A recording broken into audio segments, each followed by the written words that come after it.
So this week's Pure tip of the week is why inventory remains low. Tim, why don't you start off? Okay, the number one reason, well, we're going to go over many reasons, but the number one reason why inventory remains low is building start. Ever since COVID, building start in Calgary, in Alberta, and in Canada as a whole have remained very, very low. Now, there's many reasons behind that, but if you start restricting the new inventory coming on, the supply level is going to go down. People are going to tend to buy more and more resale properties, and they won't have that opportunity to buy new because there's not as much inventory. Yeah, so during COVID, they stopped building, basically. Everything came to a pause, and now we have net migration to Calgary. And so what's going on here is people are moving here because it's affordable. People are moving from Vancouver. We just took possession for a couple on Friday that they moved in from Vancouver. There's people from Ontario.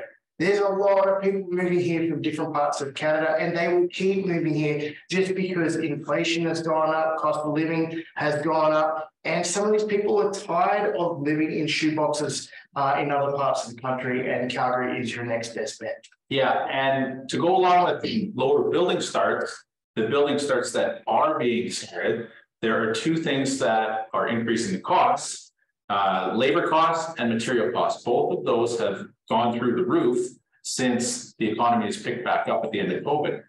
Labor costs, they go up naturally because there's not enough workers, not enough skilled trades workers in the province to build new inventory, new condos, new houses. And material costs, I'm sure we've all gone down to Home Depot to pick up some lumber for a fence or whatever, and just seen how high the price of wood went last year. And all the other materials that you need to build a house with, the price of those has gone up as well. Yeah, so that definitely impacts it. And now, right now, they're building more multifamily. When we say multifamily, not a lot of high rises are going up, Tim, but there's a lot of low rises, like 4-story. And Tim, you can go up to 10 stories now with wood frame, right? So the cost of building these units by using wood instead of concrete structures, it's more.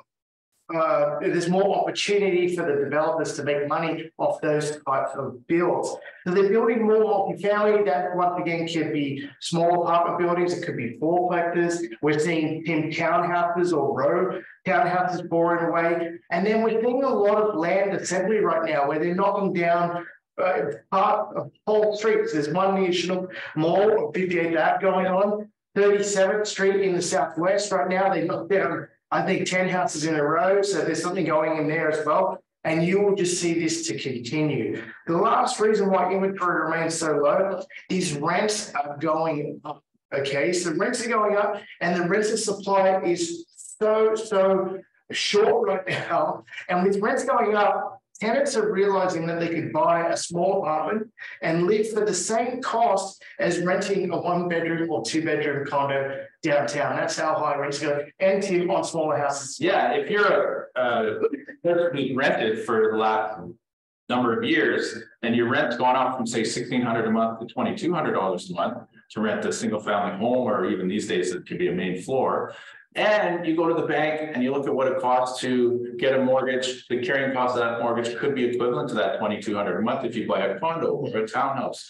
So these people are skipping out of the rental market into the purchase market, and their competition for everybody else who wants to buy, and they're shrinking down the supply.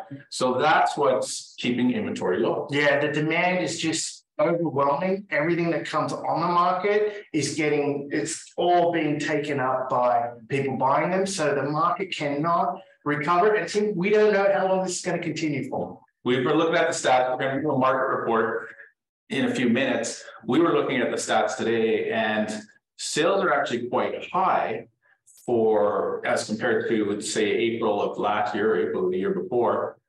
So we don't really have a crystal ball when this is going to end. We were hoping the spring market would start by now and we'd see tons of inventory online, but we're not seeing it. Yeah, so that means one way for prices, and that's up. And that is our real estate tip of the week. If you missed our tips that we've done previously, just visit our YouTube channel or subscribe to our YouTube channel, and you will get all the tips. We do case studies on there, we do property tours, and you can see how our investors are making money today.